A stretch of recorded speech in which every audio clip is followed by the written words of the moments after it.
Pasa ustedes, queridas hermanas y hermanos, es un gusto saludarlos. Ya estamos en la recta final, ahora sí, estamos ya en la última sesión de la cursada Ministerio Pastoral. Hemos estado trabajando ya a través de 5 semanas. No sé cómo les va con los trabajos, pueden irlo trabajando poco a poco. Recuerden que en el sílabo, en la plataforma, están los trabajos para cada semana, o yo le llamo las tareas pendientes. Unas son de escribir, otras son de investigación. La mayoría son de escribir y poner en papel o en una cuartilla o dos, su opinión en los diferentes subtemas que estuvimos viendo, sobre todo los temas más importantes, como, bueno, todos son importantes, porque cada uno de los subtemas está diseñado para hacer una introducción a ese tema. Hay muchas más cosas. Eh, el ejemplo que pongo es el de la pastoral para la vida familiar. Es uno de los temas de otros 7 u 8 subtemas que doy en la cursada de ministerio familiar.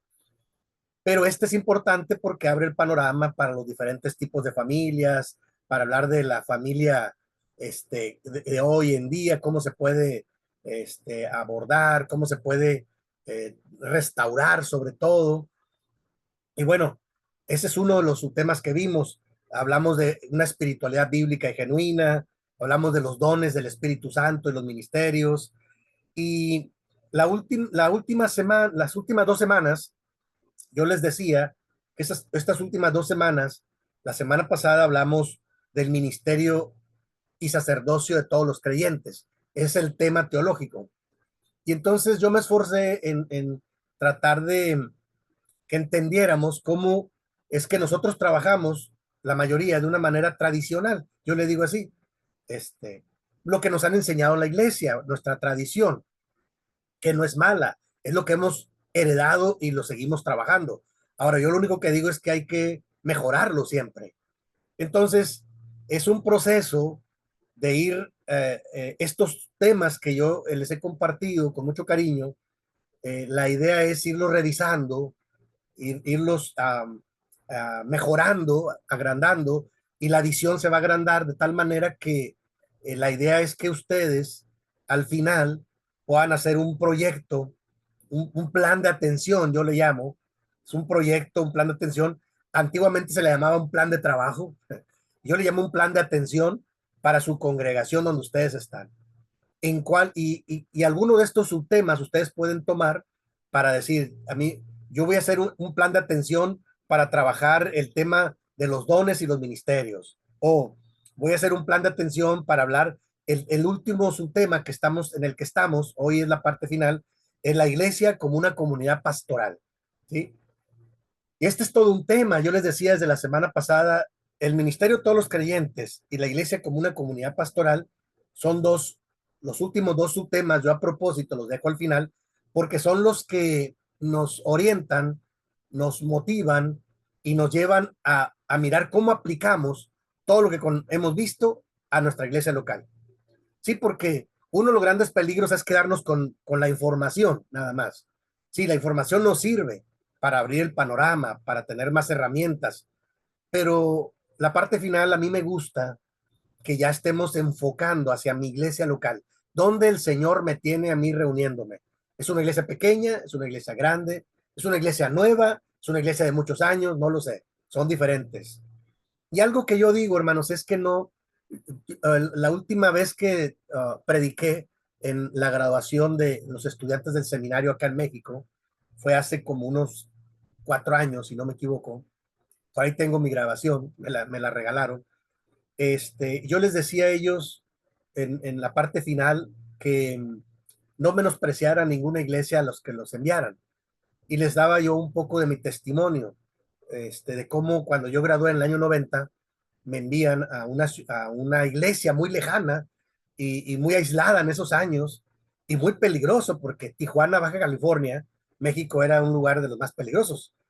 Yo más o menos sabía, pero para mí fue una escuela muy grande. Yo ahí crecí como pastor, como persona. El ministerio se amplió, tuve la oportunidad de vivir varios procesos, porque uno aprende, uno sigue creciendo en Cristo. Entonces, ¿qué aprendí yo? Que Dios utiliza las experiencias que tenemos en el servicio, en la iglesia, para hacernos crecer. Y la idea, hermanos, entonces es que cada cosa que vamos aprendiendo la podamos adaptar a nuestra congregación local. Y con la ayuda de Dios, dejar que Dios le dé el crecimiento, pero nosotros estar comprometidos con la obra de Dios, asumiendo el ministerio de todos los creyentes, de acuerdo al ministerio, a los dones que yo tengo. Pero ahora, el último subtema es la iglesia como una comunidad pastoral. Yo les compartí un archivo, hoy comparto otro archivo y ahorita les platico de este último archivo que tengo, como es un archivo muy valioso e importante para mí. Les comparto pantalla para tener hoy el último subtema. Y voy a tratar de agrandar un poco.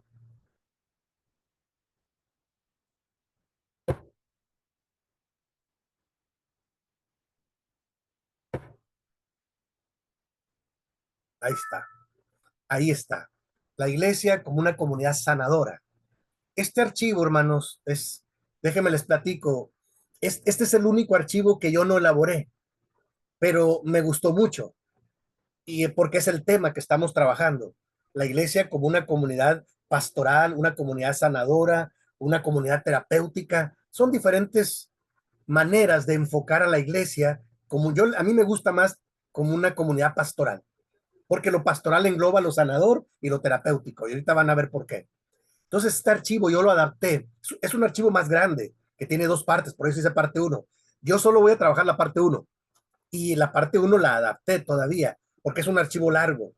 Pero me interesa mucho, hermanos, terminar enfocando hacia la iglesia local, porque todos anhelamos que nuestra iglesia crezca y mejore. Eso a mí no me cabe duda, pero a veces no sabemos cómo hacerlo o no sabemos identificar qué son los obstáculos que se presentan o los identificamos pero no los sabemos trabajar. Y entonces en lugar de superarlos, a veces no los trabajamos con tacto pastoral, digo yo, y entonces la gente o se desanima o se va, se retira, se va de la iglesia, porque a veces no supimos abordarlo.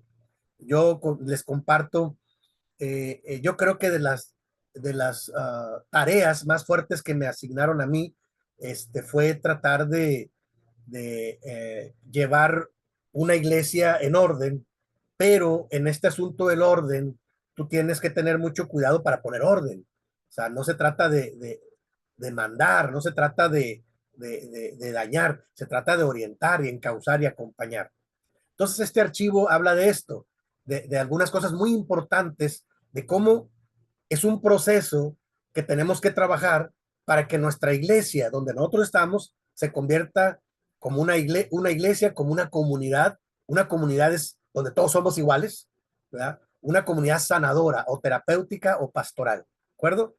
Entonces, el primer pasaje que aparece ahí es Hechos capítulo 2, aunque yo sé que ustedes ya se lo saben, sí, pero lo voy a leer porque es la base bíblica para este archivo último que tenemos.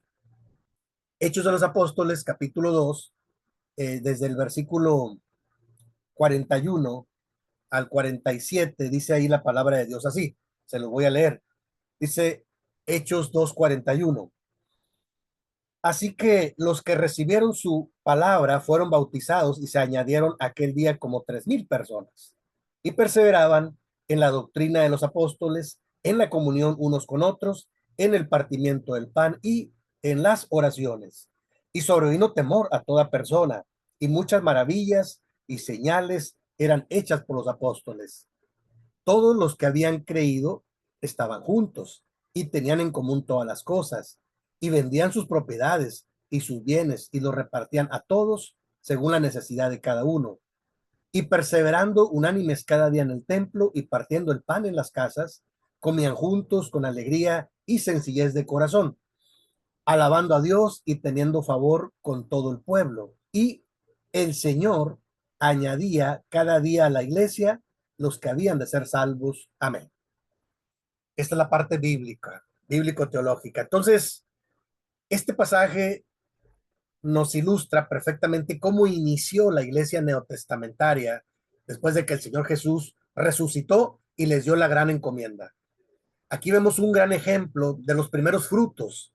Algunos teólogos dicen que es la explosión del evangelio, porque oiga, que de un sermón el apóstol Pedro se convirtieran, como dice el versículo 41, y se añadieron aquel día como 3,000 personas, pues son muchas personas, ¿de acuerdo? Entonces, la iglesia fue creciendo vertiginosamente. Entonces yo les voy a compartir, hermanos, con mucho cariño, un resumen, una adaptación de este tema de la iglesia como una comunidad sanadora, porque es uno de los enfoques que hoy tenemos, ¿de acuerdo? El enfoque que tenemos hoy para hacer el cierre es que todo lo que hemos escuchado, aprendido, investigado, vamos a ver cómo lo adaptamos a nuestra iglesia para que se convierta en una iglesia con un enfoque pastoral, ¿de acuerdo? La idea es que la acción pastoral de la iglesia en los diferentes grupos y tengamos como modelo el modelo de Jesucristo, como una meta para la acción pastoral. Ahí iríamos reduciendo toda la enseñanza. Porque si no sucede esto último que acabo de decir, entonces se convierte solo en formación o solo en buenas ideas o buenas actividades. No, la iglesia tiene que enfocar para que la iglesia crezcamos en Cristo y la acción pastoral se dé en los diferentes grupos de la iglesia. O sea, todos entendamos qué es el trabajo pastoral que nos toca hacer de acuerdo a la sección que nos toca. Una. Y dos, hacerlo no con nuestros propios criterios, sino con el modelo de Jesucristo, teniéndolo como meta, ¿sí? Para la acción pastoral. Y en base a eso, por eso digo, se elabora pues el plan, el trabajo final, el plan de atención final. Voy a leer yo, este archivo está muy bien hecho y hay que leerlo para poder sacarle la enseñanza. Voy a ir trabajándolo y para al final llegar a algunas conclusiones, ¿de acuerdo? Dice ahí, en este trabajo queremos compartir en primer término lo que entendemos como, como la iglesia, como una comunidad sanadora centrada en la misión de Jesucristo. Se trata del fondo y del marco de aquello que encuentra significado, motivación y sentido. Y luego habla de la segunda parte no la vamos a ver. Por la segunda parte de este material, que yo tengo el original, habla, hermanos, de cómo centrarnos en la naturaleza y la misión de la iglesia desde la perspectiva de integralidad. O sea, la iglesia se debe trabajar de una manera más integral, ¿sí? Y luego viene un primer subtítulo y vamos a hablar de la reconciliación como la acción sanadora. Son entonces los fundamentos bíblico-teológicos de este tema y solo son tres incisos, A, B y C. Y el inciso A habla del tema de la reconciliación como una acción sanadora, ¿sí? Y dice ahí que a través de todas las escrituras vemos que lo interesado y comprometido que está Dios con su creación y consolidación de un pueblo fiel, en cuyo seno ocurren relaciones en solidaridad y responsabilidad, es decir, en la edificación de la comunidad de acuerdo a su justicia. Y junto con esto, en realidad, como parte del mismo proceso, encontramos a Dios anhelando y haciendo posible el desarrollo de las capacidades humanas en términos de madurez, siendo Jesucristo la expresión completa de la humanidad, de la nueva humanidad. ¿De acuerdo? Ponemos en negrillas las palabras más significativas. ¿Qué quiere decir? Que en el plan de Dios está que se trabaje en comunidad. No es sencillo trabajar en comunidad de fe, en grupo. Por eso mucha gente trabaja mejor aislada y sola. Y hay quien dice, yo no trabajo con nadie, yo trabajo solo. Pues sí, claro, solo él se entiende. Pero el gran reto de la iglesia neotestamentaria en Cristo Jesús es trabajar en equipos, en comunidad, ¿sí? Y eso sí se puede. La iglesia primitiva lo logró. Por eso leí Hechos capítulo 2. Perseveraban, la palabra clave ahí en el texto bíblico de Hechos 2 es perseverar. perseveraban en la enseñanza, en la comunión, en el partimiento del pan, en las oraciones, se reunían cada día para orar, para comer juntos, repartían a todos como cada quien tenía necesidad, y en este ambiente, en esta atmósfera, el Señor añadía cada día a la iglesia los que van a ser salvos. O sea, es en este ambiente de comunión en que Dios actúa.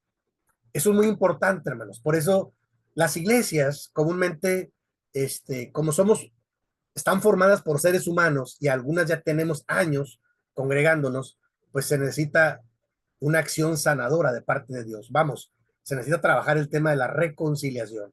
Y la otra palabra clave que aparece en esta primer filmina es en términos de madurez, capacidades en términos de madurez en Cristo Jesús. Se trata de que sigamos creciendo hasta llegar a la madurez. Y es algo de lo que la iglesia muchas veces carece.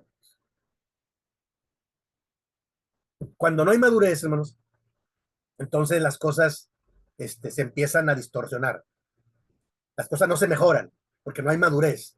Hay una actitud que es lo contrario a la inmadurez, la posición infantiloide, le llamo yo. Y ahora que yo estoy estudiando psicología y psicoterapia, me doy cuenta que algunas actitudes en la iglesia son muy infantiles. Yo le llamo infantiloides, de personas adultas, por diferentes motivos. Tendría que hacerse un trabajo con cada persona. A veces las personas sí se dan cuenta, pero no les interesa. Y por eso la meta es hacer comunidad de fe y seguir creciendo para llegar a la madurez. Nuestras capacidades humanas deben de estar en términos de madurez, siendo la expresión o el ejemplo Cristo Jesús y su nueva humanidad. ¿De acuerdo? Y luego sigue diciendo ahí, debido a que no estamos realmente dispuestos para ese doble logro, o sea, comunidad y madurez, que son las dos palabras significantes, a causa de las inhibiciones, contradicciones, hostilidades y desorden que definen el pecado, Dios toma la iniciativa para hacer posible la liberación, que encierra siempre dos aspectos, uno negativo o libertad de y otro positivo o libertad para.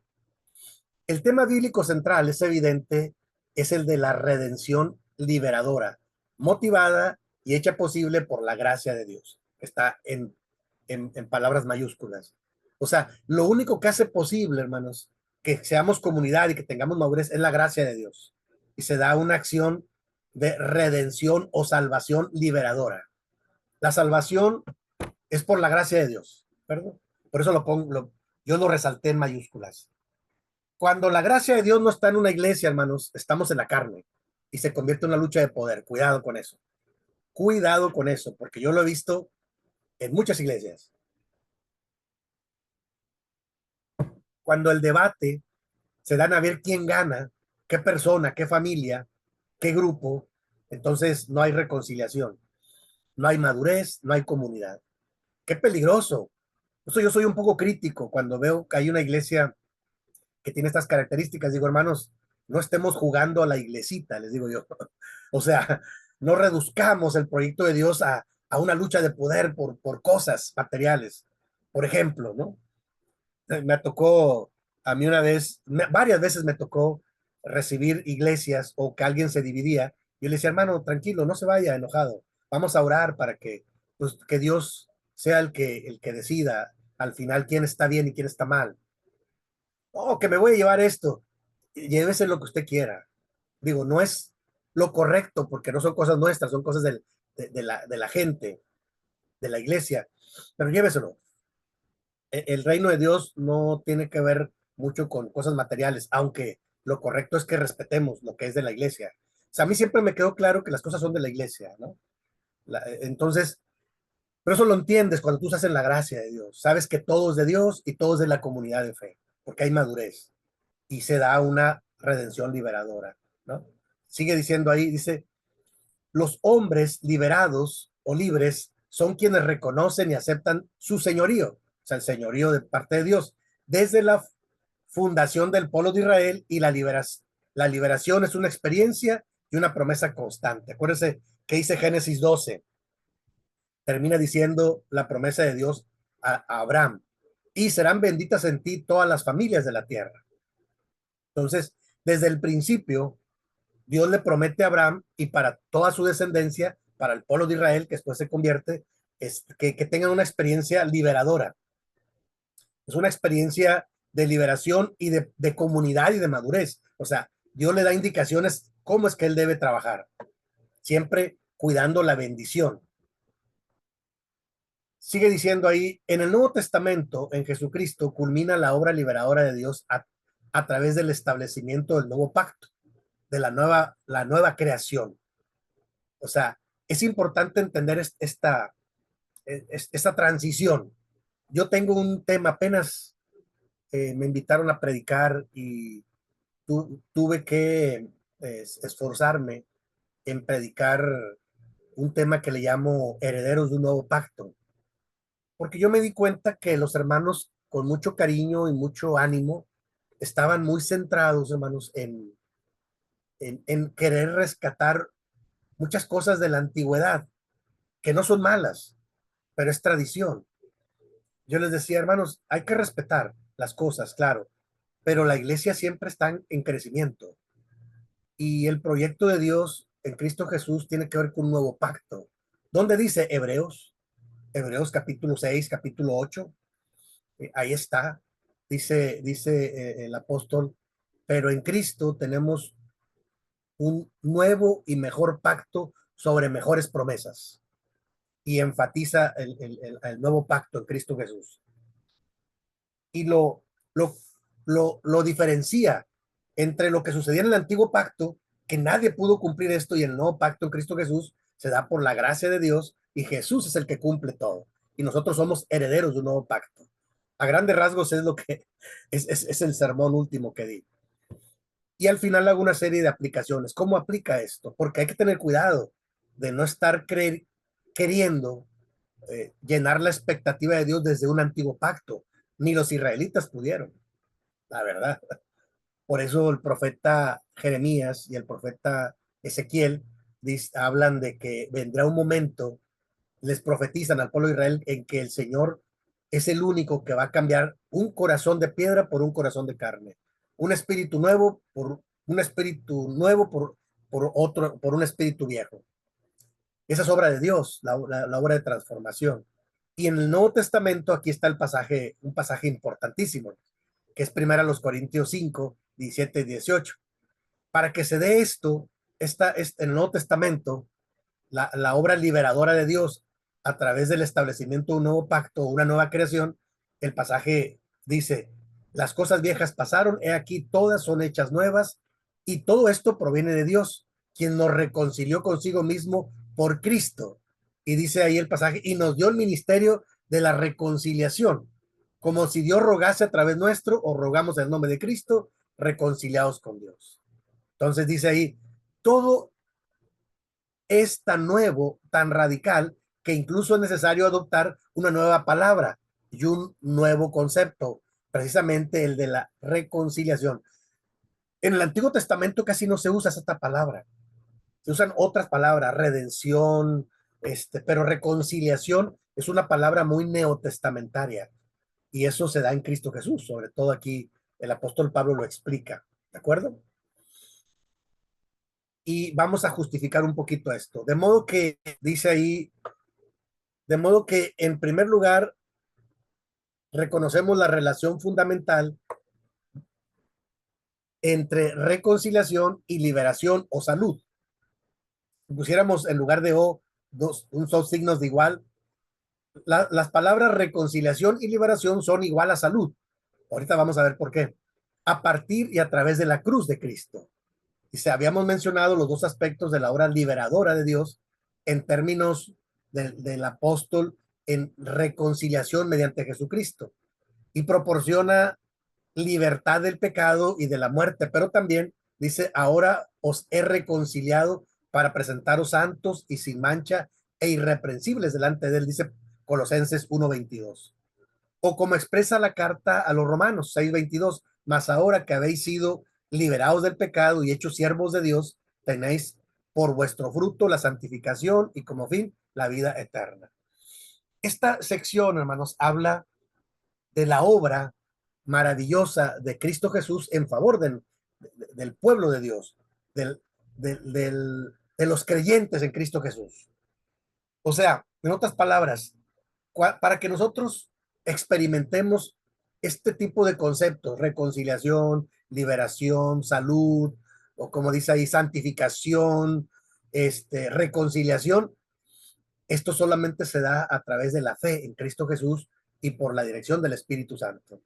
Una persona que no deja que Dios actúe en su vida, entonces se congrega en la iglesia, pero no permite que Dios le dé, que Dios le permita experimentar este tipo de conceptos, porque está en la carne, y en la carne una persona, un creyente carnal, porque sí los hay, no puede experimentar esto.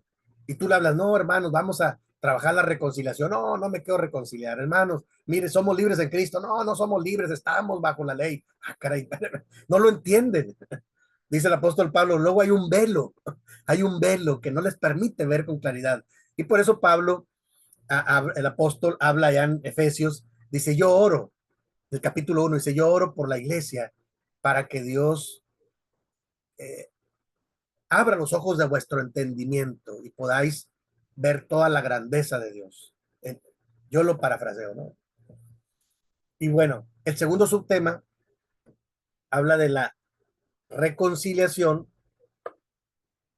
transformación integral. ¿Se acuerdan que yo les hablé en algún momento del concepto de integralidad? O sea, el ser humano no solo, no solo es cuerpo, sino es cuerpo, alma y espíritu. Y entonces es más completo y más complejo hoy en día que antes. Entonces, perdón, para que se dé la reconciliación, tiene que haber un trabajo más completo, más integral, hermanos. Sí, es un concepto que hoy en día algunos líderes no lo entienden y entonces se quedan como muy cortos porque cuando hay un problema, vamos a orar, sí, vamos a orar, pero también vamos a confrontar, vamos a orientar, vamos a clarificar, ¿de acuerdo? Todo eso incluye el tema de la reconciliación en Cristo Jesús. Mire lo que dice esta porción. El pecado y el mal se manifiestan como desorden orgánico, mental, institucional, social y espiritual en la persona. Debilidad y tendencia a la desintegración. Eso es lo que vive el ser humano.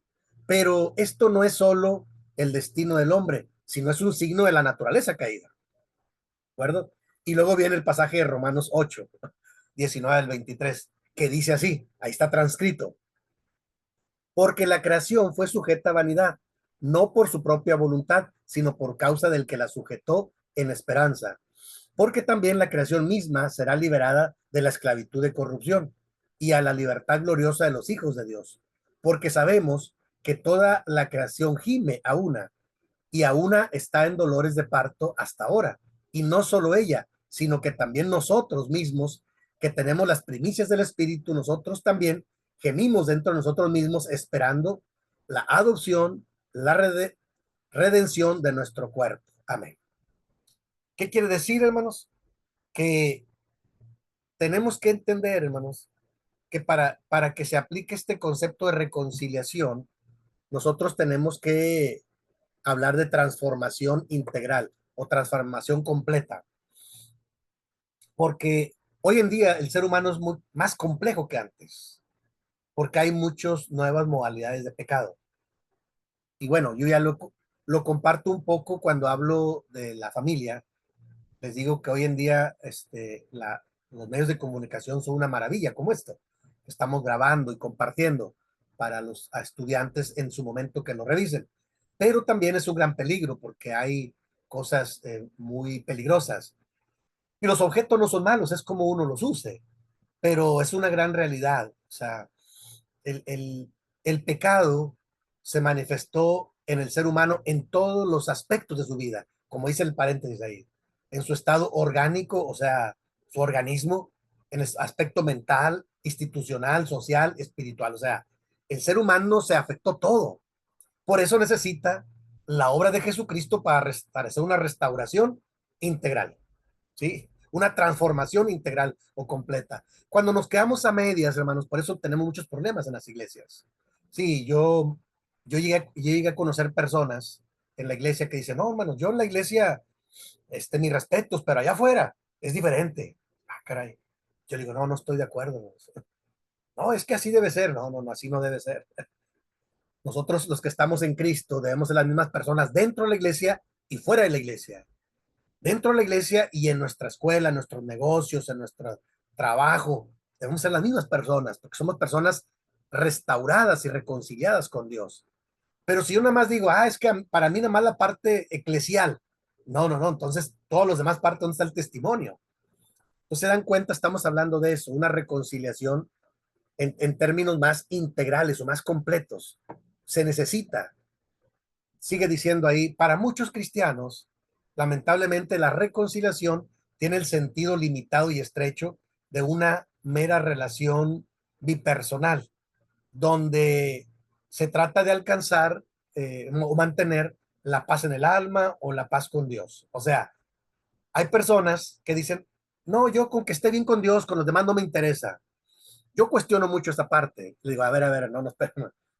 Digo, por ahí inicia, ¿no? Como dice aquí, sí, inicia por ahí, pero se trata de estar en paz con Dios y en paz con el hermano. ¿Sí? Se trata de tener paz en el alma, pero también generar paz para los demás. Dice ahí, si bien no podemos negar que tal tipo de paz generalmente es uno de los beneficios secundarios que se reciben a consecuencia de haber buscado el reino de Dios, no es menos cierto que reducir los alcances de la reconciliación a ese estado afectivo se presta fácilmente a la experiencia y el testimonio de la fe cristiana como si se tratase de un tranquilizador. O sea, la persona, el creyente, el hermano que no alcance a entender los términos de reconciliación, que Dios nos reconcilió consigo mismo en Cristo y por eso nosotros tenemos que buscar reconciliarnos con los demás, entonces está haciendo un enfoque muy reduccionista de la reconciliación. Y entonces sus expresiones son, no, yo estando bien con Dios, con los demás no me interesa. No, sí debe interesarle, porque recordemos que el gran mandamiento es amar a Dios y amar a tu prójimo. Ahí está la doble dimensión. Sí, es con Dios, pero también es con el prójimo.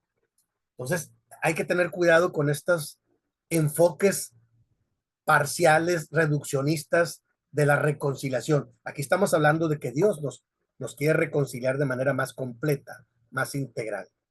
Entonces, voy a la parte final de este segundo subtítulo que dice, necesitamos mantener la perspectiva del Espíritu Santo. Claro que sí. Cuando nosotros dejamos que el Espíritu Santo, hermanos, que el Espíritu de Dios nos guíe, nos mueva, entonces seguramente las cosas van a salir bien, porque a veces lo que nosotros no podemos corregir, el Espíritu de Dios nos da la capacidad. Por ejemplo, en un conflicto, voy a poner un ejemplo, en un conflicto, en un problema entre dos personas en la iglesia, de entrada yo siempre digo, hermanos, es que aquí no hay quien gane o quien pierda, todos perdemos, porque no se debe dar el conflicto, hay que aclararlo y hay que pedir perdón. Y cuando yo digo hay que perdonarnos, sí me encuentro mucha gente que dice, pero sí quiero, pero no puedo. No siento eso. Pues claro que no. En la carne no se va a poder. En el enojo no se va a poder. Pero si tú le pides a Dios que a través del Espíritu Santo, Él te dé la paz, el gozo, la bondad, la benignidad, la fe, mansedumbre, la templanza como fruto del Espíritu Santo en el creyente, entonces sí va a ser posible. La reconciliación completa. En la carne no, claro que no.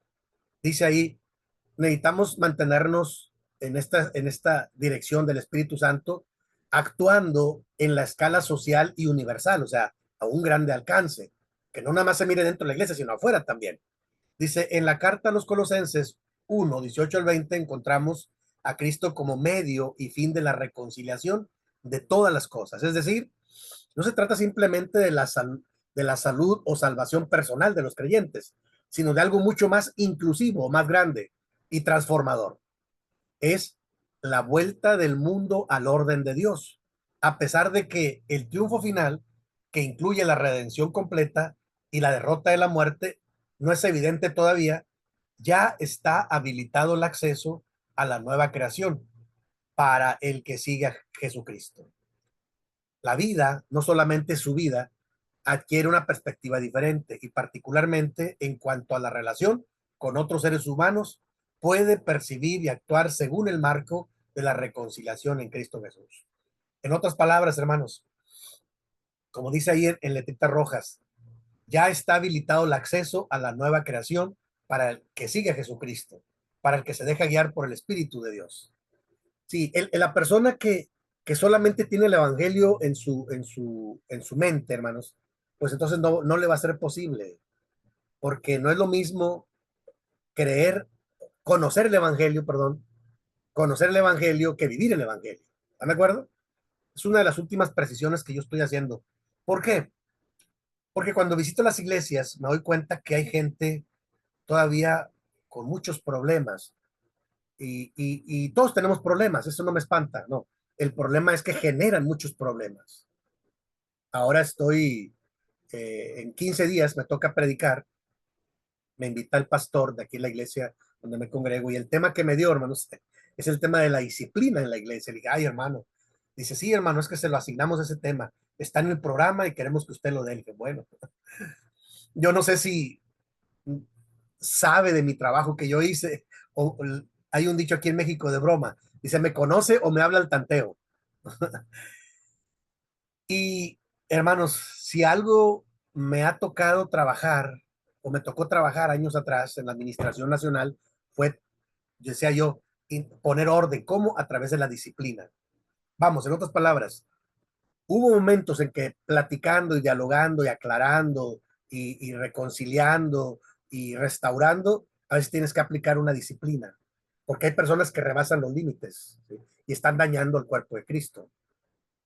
Y cuando hay una acusación y hay evidencia, tienes que aplicar una disciplina, pero pastoralmente, con mucho cariño, porque el escritor a los hebreos lo dice, ninguna disciplina es causa de gozo, pero al final dice, es una bendición para los que en ella han sido ejercitados. Entonces, en la iglesia sí debe haber cierta disciplina, pero tiene que hacerse con un enfoque pastoral. Dice el apóstol, háganlo con espíritu de restauración. Yo digo con un espíritu pastoral. Y como dice ahí en esta frase, ya está habilitado el acceso a la nueva creación para el que sigue a Jesucristo o para el que se deja guiar por el Espíritu de Dios. ¿De acuerdo? Entonces, la reconciliación en términos, eh, en aspectos más completos, integrales, sí es posible en la iglesia. Claro que sí. Yo creo que sí es posible. En la carne no, insisto. Entonces, si se dan cuenta, llevamos dos subtemas, vamos al tercero. Estamos hablando de reconciliación, de restauración, estamos hablando de madurez, estamos hablando de que en Cristo es posible reconciliar todas las cosas y de que el ser humano necesita una transformación no solo intelectual, sino en términos más orgánicos, más completos, más integrales. Y eso se trabaja, eso no se da de la noche a la mañana, eso se trabaja, hermanos.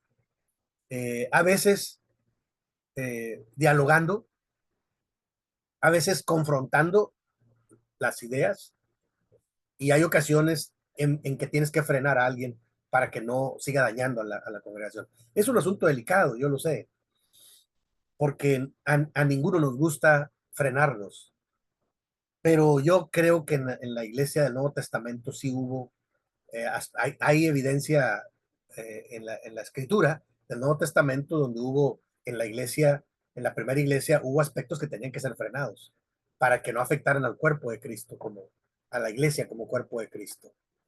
Dice esta parte, el nuevo pueblo y el hombre nuevo o la nueva humanidad están en medio de la nueva creación en Cristo Jesús. Y vienen varios pasajes bíblicos que lo voy a dejar para que ustedes lo lean ahí. Y la palabra clave, una vez más, es madurez y comunidad. Son realidades posibles e inseparables como signos de las implicaciones del reino de Dios. Hermanos, en otras palabras, cuando hablamos del reino de Dios, Jesús habló del reino de Dios. Dice, el reino de Dios no lo van a decir, élo aquí o élo allá, pero el reino de Dios entre vosotros está. Él hablaba del mismo. Ya estaba presente el Hijo de Dios. Entonces, estas palabras tan importantes como madurez y comunidad y restauración o reconciliación, solo se pueden dar, hermanos, en una iglesia que se enfoca en un nuevo pueblo y el nuevo hombre y una nueva humanidad en Cristo Jesús. Todas las cosas son nuevas en Cristo Jesús, dice Efesios. ¿Sí? Eso es importante entenderlo, porque de otra manera, entonces, nuestros criterios son criterios muy humanos, muy mundanos, y no son criterios del reino de Dios, no son valores del reino de Dios. Y los valores del reino de Dios son superiores a cualquier otro tipo de valores que nosotros podamos atribuirles un costo, un valor. Entonces, estas cosas, hermanos, hay que trabajarlas con la iglesia y trabajar, o sea, para que una iglesia se convierta en una iglesia como una comunidad pastoral, hay que orientarla, eso quiero decir. Hay que trabajar este tipo de cosas, sobre todo con los líderes primero, con los líderes primero. Hay que trabajar para que todos estemos en una misma sintonía.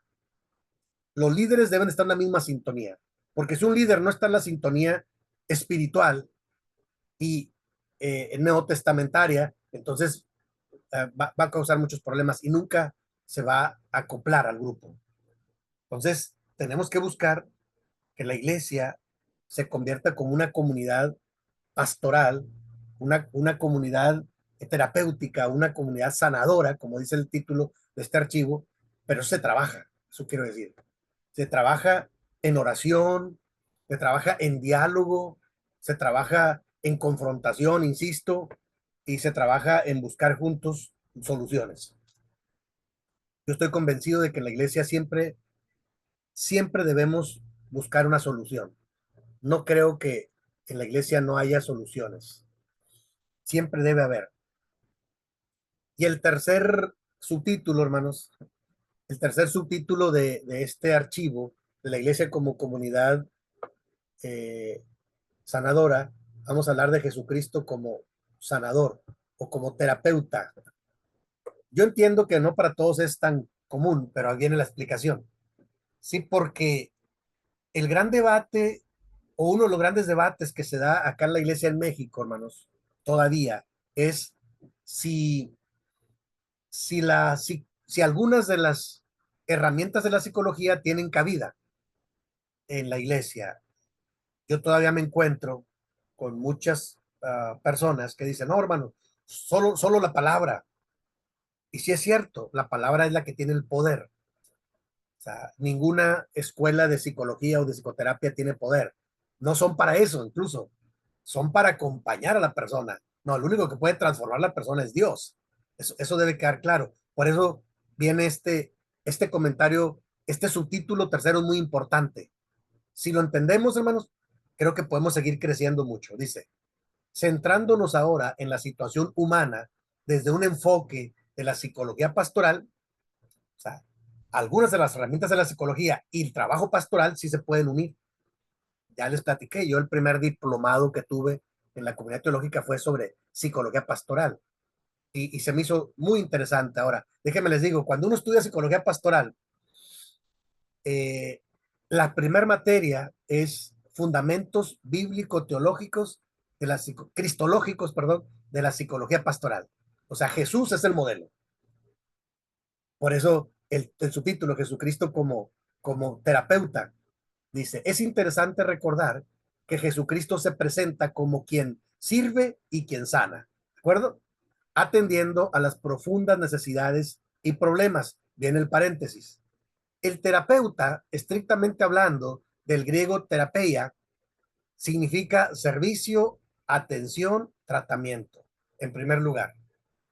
Sin duda, era reconocido Jesús en Palestina como alguien que sana o alguien que cura o alguien que atiende. Dice, más aún, los enfermos ejercían para él, o sea, para Jesús, un atractivo especial. Por eso Marcos 2:17, que dice, los sanos no tienen necesidad de médicos, sino los enfermos. No he venido a llamar justos, sino a pecadores arrepentimiento.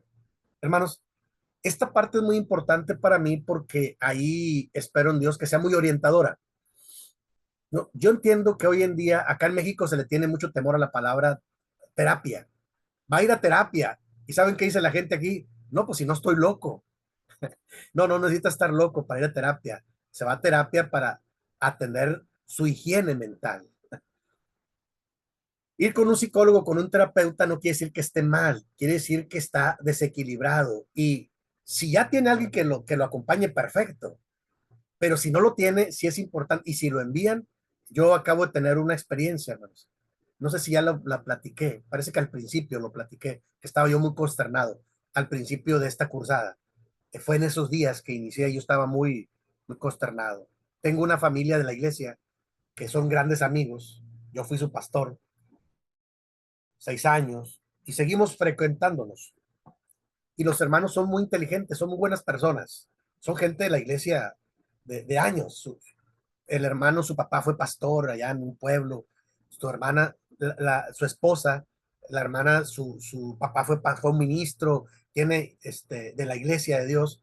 Tiene tíos que fueron ministros. Bueno, o sea, no son gente de afuera ni nueva, no son gente de la iglesia. Ellos tienen 2 hijos y son adolescentes los dos. Entonces, eh, el hermano era muy tajante, le decía, hermano, yo solo la Biblia, está bien, ¿no? Solo la Biblia, está bien. Yo siempre le dije, no se preocupe usted, entonces usted concéntrese en la Biblia. Y ¿por qué me preguntaba que qué estaba estudiando yo? Y yo le dije, mire, estoy estudiando este enfoque. Y él le dije, no se preocupe, hermano, yo reviso todo para que no se contradiga con la escritura. Sí, sí hay que tener ese cuidado. Y tenemos años de ser amigos y yo le comparto algunas cosas, él me comparte algunos libros. Bueno, pues hace un par de meses, yo creo, hace un par de meses, de repente su hijo de 20 años, 21 años, tiene un intento de suicidio. Y yo lo miraba extraño, pero él era muy aislado el muchacho. Tiene un intento muy trágico, y no una vez, como 2 veces. Entonces, al hospital y todo, el hermano se cimbró mucho. ¿Cómo? Y el joven ya no quería ir a la iglesia, ya tenía, yo creo que los últimos 2 años él ya no quería ir a la iglesia. De más pequeño lo llevan a la iglesia, después ya no quiso ir y el papá dijo, bueno, hay que respetar la decisión de mi hijo. Pero nunca le preguntó por qué o nunca lo acompañó, no sé, la verdad. Lo cierto es que yo me encuentro, me hablan, hermano, venga a orar por él porque tiene este problema. Para no ser el asunto tan grande, solo quiero decirles que al final de que lo atendieron, lo rescataron, estuvo 15 días hospitalizado, estuvo una semana en coma, porque tomó muchas pastillas y alcohol y todo, y fue un intento, y ya se había intentado cortar. Pero estaban sorprendidos, era una buena familia, y ellos son muy lectores de la Biblia, y entonces no cuidaron la parte emocional. Ellos decían, la parte espiritual es leyendo la Biblia, sí, pero a veces no lo leen, la gente no lee la Biblia conscientemente, sino así de pasada. Como decimos acá, a veces le entra por un oído y le sale por el otro. No lo retiene, no está en condiciones emocionales. Y psicología pastoral es eso, yo le platicaba mucho al hermano. Ahora, el día de ayer le pregunté cómo van, dice hermano, lo enviaron con el neurólogo al joven porque quedó un poco mal después de que lo recuperaron, pero los enviaron a terapia familiar, quieran o no quieran, porque como hay un intento, el gobierno los envía, si no, no van a mejorar. Entonces, ya él me dice, oiga, hermano, este, viene a visitarme. Casi cada sábado viene él después del culto, pasa por aquí y yo oro con él y lo escucho. Pues me dice, fíjese que tiene razón, o sea, hay que buscarla, que la persona esté sana emocionalmente, porque ellos son muy buenas personas, no son gente que anda en el mal, no, pero su hijo emocionalmente estaba muy deprimido y llegó hasta el fondo. Entonces, ¿qué quiero decir? Que hay veces, hermanos, que nosotros necesitamos, claro, la ayuda de Dios primero, necesitamos la gracia de Dios, pero a veces no estamos en condiciones de recibirla porque emocionalmente hay un bloqueo. Y ahora me interesa mucho que veamos a Jesús como terapeuta. ¿Qué es terapia? El que sirve, el que sana, el que atiende y el que da un servicio. Eso es lo que significa la palabra terapia. Nada más que está muy estigmatizada la palabra. Y yo digo que es tiempo en que maduremos y que no digo que todos tengamos que ir a terapia, no, pero que respetemos esa área de la gente que sí quiere. Y si vemos que alguien está confundido desanimado, deprimido, y si ya intentaron orar con él y llevarlo con el pastor, pues que lo lleven con un profesional. El enfoque correcto es psicología pastoral. Yo tengo un diplomado en psicología pastoral. Me costó 6 semestres, creo, en la Comunidad Teológica de México. Y para mí es una herramienta para la consejería pastoral. Es muy importante, hermanos, para que hagamos también grupos de acompañamiento pastoral. El tema, recuerden, es la iglesia como una comunidad sanadora, terapéutica o pastoral. Y Jesús fue el principal interesado en las personas. Ahora, Jesús se interesaba no solamente por la parte física, sino por la parte espiritual, emocional, la parte social incluso. Mire, hay muchos pasajes bíblicos que hablan de cuando Jesús sanaba a alguien, no solo lo sanaba, sino lo restauraba ante la comunidad. O sea, socialmente lo estaba restaurando. Porque la sanidad que el Señor da es más completa, más integral. Por eso hablábamos en el subtítulo anterior de una transformación integral completa. Eso es lo que ofrece Jesús. Y para Jesús, los que están enfermos son los que tienen más necesidad. ¿De acuerdo? Entonces, para que no nos bloqueemos y no le saquemos la vuelta a este tipo de temas, sino que hay un primer libro que yo tengo ya muy antiguo. Fue el primer libro que yo leí de psicología pastoral, así se llama, Psicología Pastoral para todos los cristianos, de Jorge A. León. Tuve la bendición de conocer a Jorge A. León aquí en la Ciudad de México, en la graduación del diplomado. Lo trajeron de donde él estaba y me gustó mucho conocerlo porque me di cuenta que era un pastor, ya murió él, era un pastor, pero era un pastor con herramientas, era un pastor con pasión por las almas, era un pastor que estaba preparado para atender y estaba involucrado y comprometido con el reino de Dios y con las personas. Bueno, entonces yo de ahí, hermanos, me quedo con la inquietud de que para que nosotros trabajemos este concepto de la iglesia como una comunidad sanadora, necesitamos un poco más de orientación y de enfocar a la iglesia por ahí, para que la iglesia, mire, si no le damos el enfoque correcto a la iglesia se convierte en muchas cosas, menos en una comunidad de fe. De veras, créanmelo. Por ahí tengo yo un tema que le llamo ¿qué es la iglesia y qué no es la iglesia? Y a veces soy duro, a veces cuando les digo la iglesia no es un negocio. Que se mueve un poco de dinero, sí, pero la iglesia no es un negocio. La iglesia no es un partido político. Aquí no hay quién son buenos y quiénes son malos y quién hace más campaña, no. La iglesia no es eso. La iglesia no es una empresa, les digo. Tampoco la iglesia es un club social donde no la pasamos ahí tranquilamente, no. La iglesia, lo que es la iglesia es el cuerpo de Cristo. La iglesia es la comunidad del Espíritu. Fe, esperanza y amor es lo que se trabaja, ¿de acuerdo? Pero a veces no estamos tan bien enfocados. Y la iglesia es el cuerpo de Cristo, es la comunidad de fe, pero la iglesia es la comunidad de los creyentes que están en proceso de restauración. Como decía un amigo mío, ¿qué es la iglesia? ¿A qué se parece más la iglesia?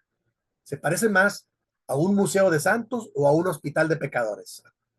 Hacía la pregunta cada vez que predicaba, hace muchos años. Y pues uno tenía que llegar a la conclusión de que la iglesia se parece más a un hospital de pecadores, porque un museo de santos es donde todo el mundo pasa y mira qué bonito, pero los museos pues, son representaciones. No, la iglesia está formada de personas de carne y hueso, con emociones, con sensibilidad, con pecados, que hay que trabajar. Y mientras más herramientas tenga el líder y su equipo, mejor atiende estas necesidades que surgen. Y se va convirtiendo en una iglesia como una comunidad donde es un equipo cada vez más grande con enfoque pastoral para generar sanidad. Eso es muy importante. Voy a la parte final de este archivo. Mire, dice ahí la parte final. Podemos señalar que la falta de fe y de confianza resulta ser el problema fundamental del ser humano. Claro. O sea, una persona que no tiene fe y confianza en Dios, pues entonces es una persona que está emproblemada, vamos a decir, está en sus pecados y delitos. Claro. Sigue diciendo ahí, pero fe y confianza como alternativa al temor en su sentido más estricto, más profundo, se utiliza la expresión, Jesús usa la expresión tener fe o creer, es generalmente en el contexto de miedo y de la desconfianza reinantes. O sea, cuando Jesús le dice a las personas, ten ánimo, ten fe, era porque tenían miedo, porque los estaba viendo. Y entonces por eso, a veces, cuando la exhortación bíblica es tengan confianza y tengan fe, están tratando de ser una alternativa al sentido de temor en el que están viviendo. Pasaba antes y pasa ahora, hoy en día también. Dice ahí, tener fe o creer es generalmente en el contexto del miedo y de la desconfianza reinantes en el texto bíblico. Y hoy en día también, ya sea en los discípulos o en otras personas. Dice la parte final, la fe y la confianza de que habla Jesús se refieren simplemente a que no hay nada, ni nadie, ni nada por qué tener temor. O sea, nuestra confianza debe estar en la soberanía de Dios. Pero sin fe es imposible agradar a Dios, dice el escritor de los Hebreos. Claro. La fe y la confianza, hermanos, es algo que tenemos que generar en los creyentes y fortalecer. Porque mire, ahí va, voy a las aplicaciones. Uno a veces dice, no, pues la gente ya tiene fe. Sí, pero es una fe inmadura. Es una fe inicial. Y hay muchos escritores que hablan de que la fe, hermanos, tiene que, bueno, el apóstol Pedro lo dice, porque vuestra fe tiene que ser probada como por fuego, para que vuestra fe, más preciosa que el oro, sea pasada como por fuego, para que sea probada y hallada en alabanza y gloria cuando Jesucristo sea manifestado. O sea, como alguien dijo, la fe no es fe, sino que hasta que es probada. Porque la gente dice, yo tengo fe. A veces tiene fe en sí misma, tiene fe en el pastor. No, no, fe en Dios como soberano, como creador de todas las cosas. Por eso es que cuando alguien tiene fe, no debe tener temor a nada ni a nadie, porque está del lado del vencedor, vamos a decirlo así, porque está confiada en la soberanía de Dios. Eso es muy importante, orientarlo, hermanos. No es una fe fanática, no es una fe a la deriva, no es una fe sustentada en lo que dice el texto bíblico. Entonces la fe tiene que madurar, hermanos. La fe debe madurar y no quedarse en una fe infantil o infantiloide. Mire, yo me he encontrado gente que tiene 30 años, 40 años en la iglesia y su fe es una fe infantil. ¿Cómo me doy cuenta? Es que yo quiero, es que no me gusta, es que... Y yo digo, bueno, Dios mío. Pablo dice, dice a la iglesia en Corinto, hermanos, por causa del tiempo, vosotros ya deberíais ser maestros de otros. Pero hay veces, hermanos, que hay gente que no crece en la fe. Su fe se queda como una fe infantil, como Pablo dice, si alguno está en Cristo, nueva criatura es, o sea, es fe de una nueva criatura, infantil. Es el ejemplo que pone Pablo. Pero Pablo por eso dice en algún momento, cuando yo era niño, hablaba como niño, juzgaba como niño. Pero ya cuando fui hombre, derecho, dice, tuve que dejar lo que era de niño y asumir mis responsabilidades. O sea, ¿qué quiere decir, hermanos?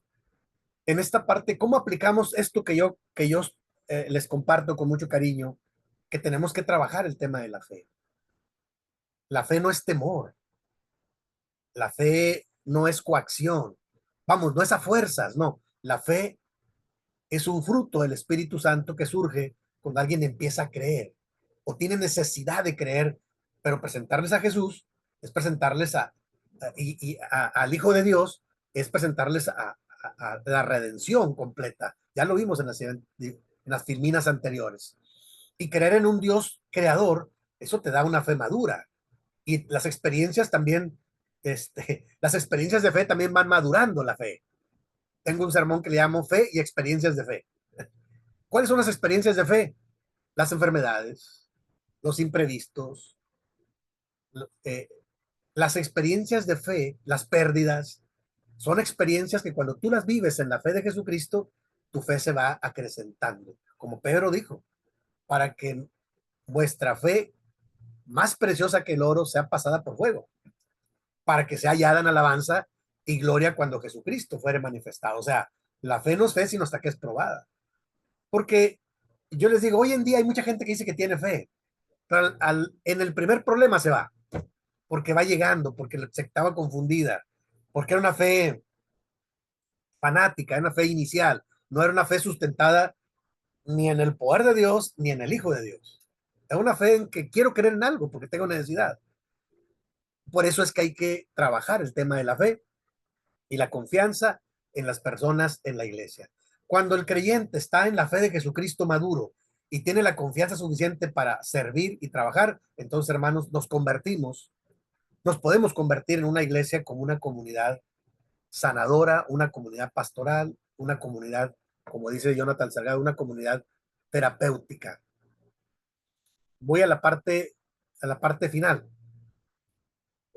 Todavía tengo unas filminas más. Dice, en el escenario del Edén, el pecado trae como consecuencia precisamente el miedo y la desconfianza, según Génesis 3 y 4. O sea, el capítulo 3 y 4 de Génesis habla de la desobediencia, habla del miedo, la desconfianza, habla de la desobediencia. Dice ahí, no solo en la relación con Dios, sino respecto a los semejantes, o sea, unos a otros, aún con los demás seres. Se produce una ruptura por el pecado en todos los niveles. El hombre con Dios, el varón y la mujer, el hombre y la creación, el hombre en el trabajo. O sea, está entre paréntesis. O sea, esta es la ruptura que se da con el pecado. En la escritura se reitera vez tras vez la invitación de Dios a la reconciliación, a superar el temor y la desconfianza que provienen de la alienación y que impiden el doble logro de la madurez en comunidad. Jesús considera el problema en forma particular. Es necesario liquidar el temor y reemplazarlo por la confianza y la fe, mediante el amor, como respuesta de la gracia, como se lee sencillamente en Primera de Juan 4, 18 y 19.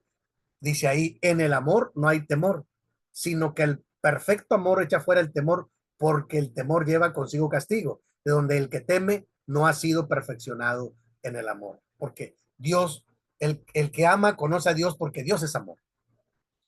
Entonces se dan cuenta, hermanos, este doble logro de la madurez en comunidad tiene que ver con aprender a manifestar o a transmitir el amor de Dios que hemos recibido por la gracia de Dios. ¿Están de acuerdo, hermanos? Eso es lo que nos sana y nos reconcilia y nos restaura, recibir el gran amor de Dios. Y bueno, ustedes, la mayoría de ustedes saben que la palabra amor tiene varias interpretaciones o acepciones de la palabra. Aquí estamos hablando del amor agape, el amor puro de Dios. ¿Sí? No estamos hablando de otras acepciones de amor. Entonces, esa es la única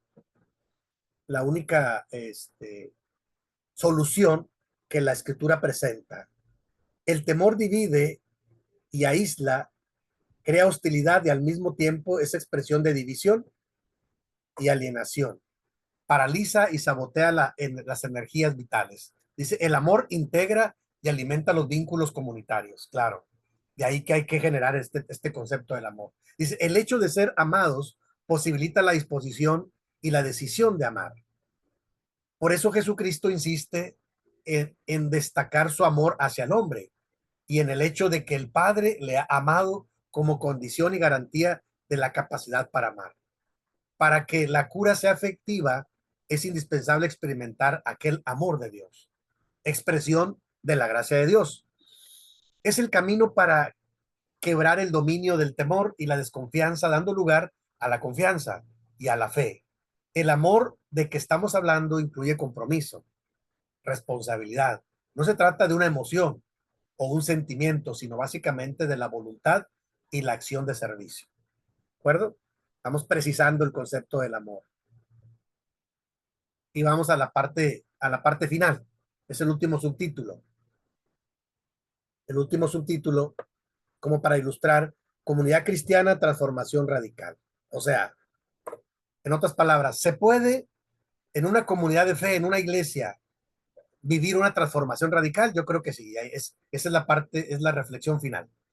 El teólogo John H. Yoder ha señalado con meridiana claridad el carácter revolucionario de la función de la iglesia como comunidad sanadora, con las alternativas que se le presentaban a Jesucristo hace 2 milenios y desde las cuales tenemos modelos contemporáneos. Dice, este marco de referencia resulta muy útil para comprender en profundidad el carácter terapéutico de la comunidad cristiana, en la línea de la acción de Dios en la historia. Veamos pues brevemente las 4 posibilidades que Jesús en su momento rechaza antes de destacar los rasgos esenciales de las comunidades cristianas. Y bueno, es como una serie de conclusiones.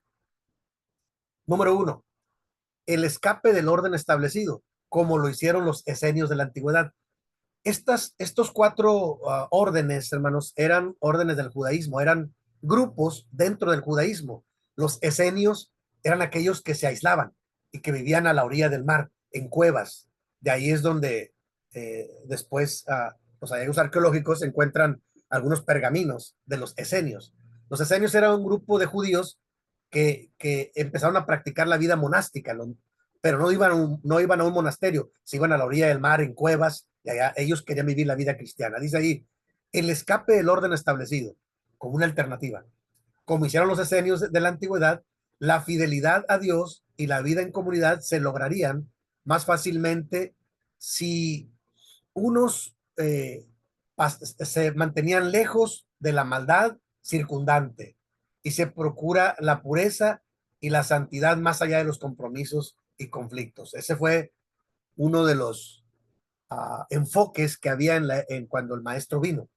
Cuando Jesús vino predicando, había un grupo de judíos esenios, pero ellos entendían que había que aislarse. Todavía hay grupos aislados, pero hermanos, la tarea que dejamos de investigar la vida monástica, yo tengo ahí una conclusión muy sencilla. La vida monástica, así como la vida de los esenios, no funcionó. ¿Por qué? Porque aislarse de la maldad, yo les digo, a los monjes de los primeros siglos parece que estaban bien dentro de sus monasterios, pero cuando abrieron los monasterios, se dieron cuenta que dentro de los monasterios había asesinatos, violaciones, había todo el mismo desorden que había fuera en la sociedad. ¿Por qué? Porque el Señor Jesús lo dijo muy claro, la maldad está en el corazón del hombre, no en las cosas. Entonces, los grupos que se aíslan y se separan para vivir una vida cristiana, yo creo que están errados, porque el maestro convivió con la sociedad para transformarla, no se aisló de ellos. Había momentos en los que se aislaba para orar, para recuperarse, pero él iba a predicar. Entonces, este fue uno de los primeros grupos que Jesús tuvo que confrontar, los esenios. Número 2, la respetabilidad social a la manera de los herodianos y los saduceos. Se trata de la toma de posiciones para hacer lo mejor posible dentro de las circunstancias dadas, cuidando de no modificar el status quo y sin arriesgarse. Los herodianos eran los que vivían en el palacio de Herodes y los saduceos, o sea, eran líderes del judaísmo, hermanos, que se acomodaban cerca del palacio, les gustaba vivir bien y entonces no les gustaba comprometerse con nadie, pero ellos estaban ahí sin perder sus privilegios. Y Jesús no quiso ni siquiera nacer en el palacio, sino que Jesús nació en un pesebre, ¿están de acuerdo? Y desde ahí hace todo un proyecto para transformar a la sociedad. Entonces hay que tener cuidado. O sea, estos grupos de la época de Jesús fueron superados y fueron cuestionados por el maestro. Además, vamos a la parte final. Número 3, las soluciones de compromiso, según los fariseos, se aceptan las circunstancias, pero no se comparten. Se establecen cuidadosas distinciones para mantenerse separados y puros dentro del sistema. El problema de los fariseos, hermanos, Jesús lo plantea allá en Mateo capítulo 23, donde están los ayes. Ay de vosotros, escribas y fariseos hipócritas. ¿Cuál era el problema con los fariseos? Eran maestros de la ley, pero dice Jesús, escuchen lo que ellos dicen, pero no hagan lo que ellos hacen. O sea, sí predicaban bonito y sí enseñaban, pero no hacían las cosas como las enseñaban. ¿Por qué? Porque no podían. Lo querían hacer por sus propios méritos, sus propias fuerzas. Y entonces el maestro, yo creo que es el grupo que más atacó, porque les dice hipócritas, les dice sepulcros blanqueados, porque querían ser ellos los principales líderes, pero era pura apariencia, y hay que tener cuidado con eso, ¿no? Como dice aquí, ellos se acomodaron, y ellos se mantenían como los maestros, pero, pero se querían mantener separados y puros dentro del sistema, pero no llegaban a practicar lo que enseñaban. Y se trata de ser congruentes. El modelo de Jesús es un modelo de congruencia. Lo que él predicaba, él lo hacía. Y por eso lo enseñaba a sus discípulos. Y por eso lo entendieron perfectamente. Y el número 4, hermanos, finalmente, la confrontación violenta de los celotes. Los celotes era el grupo radical, era el grupo armado. Dice, el orden sociopolítico se desafía mediante la violencia. La injusticia reinante justifica la fuerza que promete una solución fundamental. Por eso hay un momento en que le dicen al Señor Jesús, Señor, ¿cuándo vas a restaurar el reino de Israel? Se dice que algunos de los celotes estaban filtrados ahí. O sea, ellos pensaban que Jesús iba a venir en un caballo blanco, iba a derrocar a todo el imperio romano. Ellos estaban pensando en confrontación violenta. Incluso como había escritos que decían que venía del linaje de David, ellos decían y predicaban que iba a venir como el rey David, con un caballo blanco, con ejército para correr a todos los invasores ahí que estaban en las tierras de Judea. Pero el maestro vino con un mensaje de amor y cambió la jugada. Entonces, estas expresiones diferentes del judaísmo se equivocaron, pero eran expresiones honestas de cómo buscar estar bien con Dios, pero se equivocaron. Y voy a la parte final y lo voy a justificar con un pasaje bíblico. Jesucristo optó por un camino diferente. La radicalidad de su elección reside en la creación de una comunidad con un sello peculiarísimo, con un marco referencial propio y una ética consistente en la encarnación como, como hijo de Dios.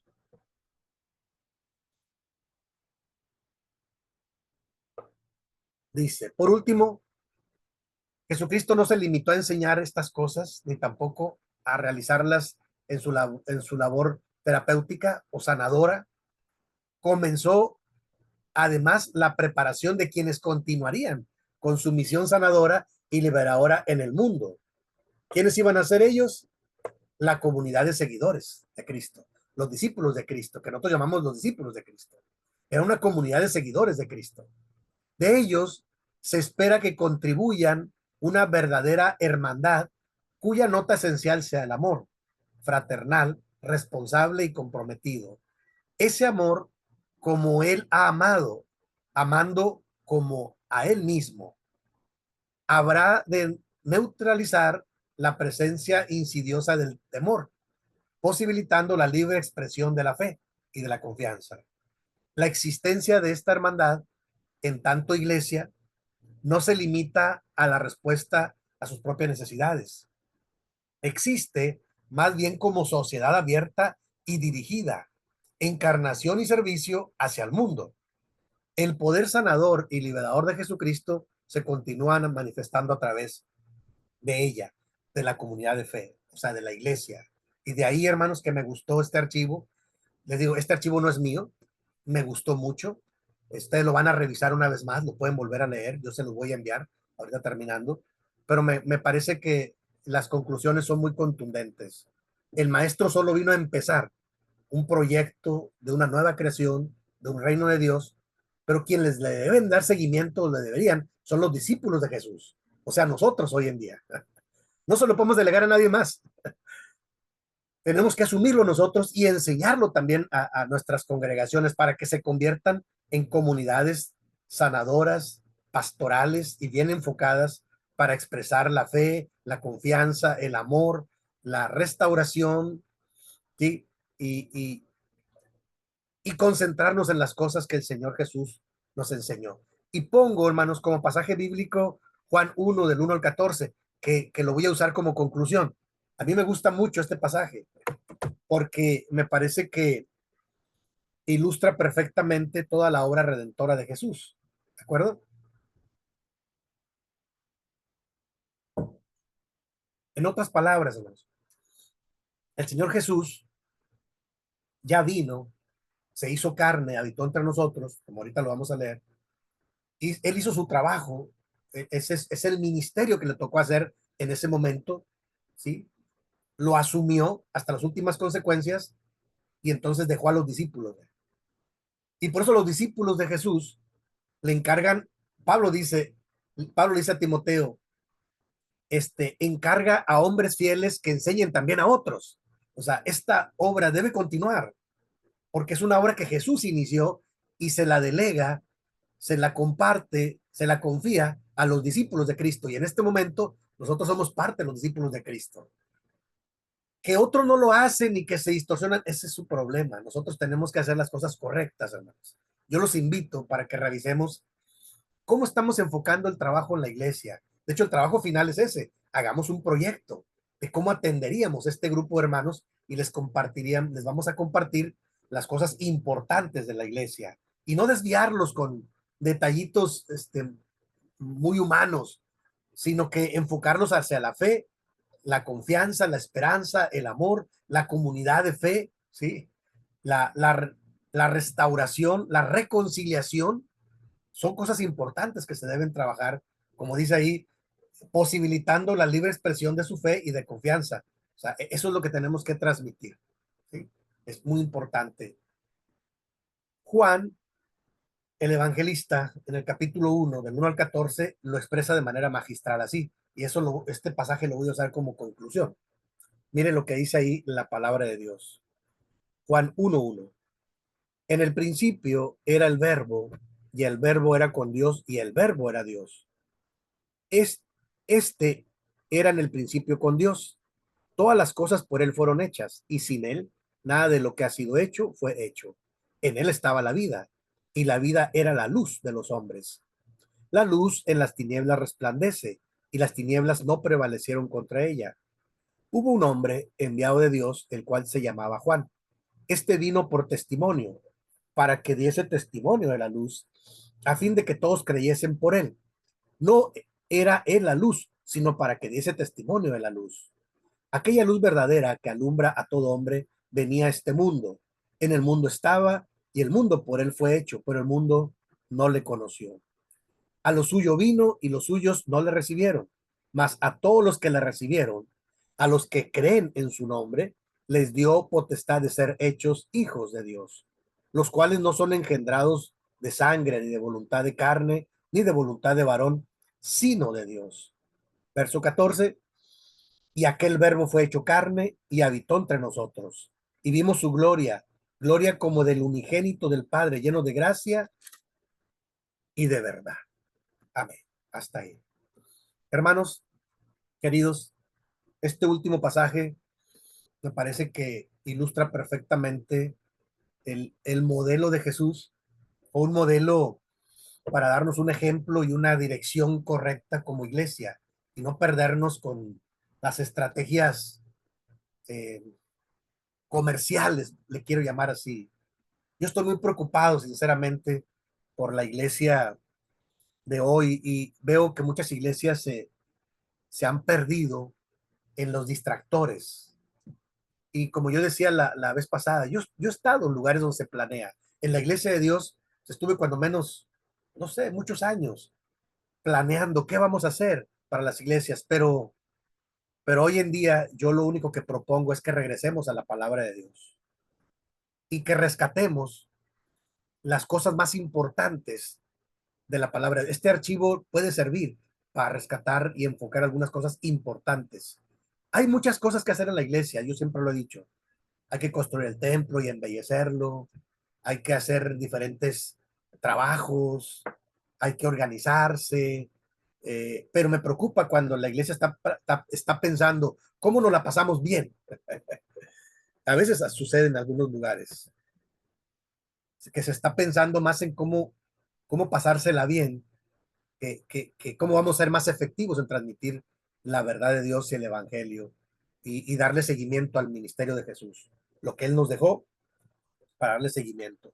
Así es que yo espero en Dios, hermanos, que este archivo lo pueden revisar. Yo tengo el archivo completo, si gustan se los puedo enviar. Yo lo adapté y lo simplifiqué para esta sesión.